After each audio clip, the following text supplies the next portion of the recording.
Sao thế? Bậy bò muốn đi họ đạn kì.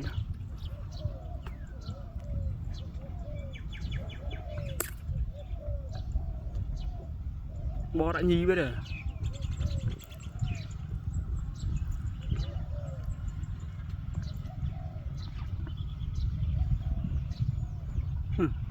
Cái đặc hạng.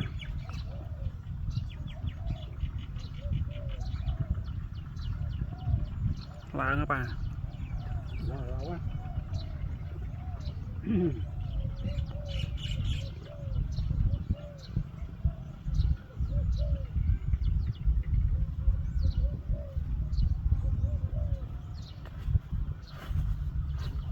Hai canh đấy. Hả? Làm phải là. Hôm nay mình. Nặng. Cả đà mỗi ngày như một. Gì ta? Mồ nó vào nhau mà gật họ lạ bà ơi. Một là bò. Chắc muốn. Là Cái nè. Cần tiền chương ô bà ơi.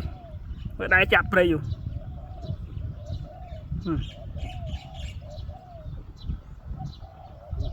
Ôi, ba mươi tiền áp cân ngơm. Ninh.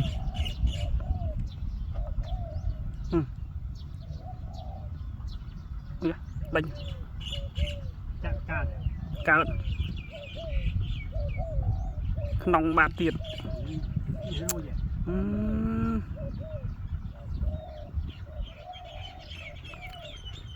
Đặc biệt toàn đai che chạp đây à.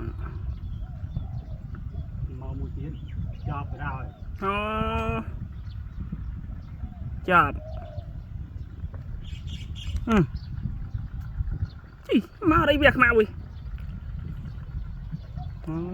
Bây giờ bà ơi.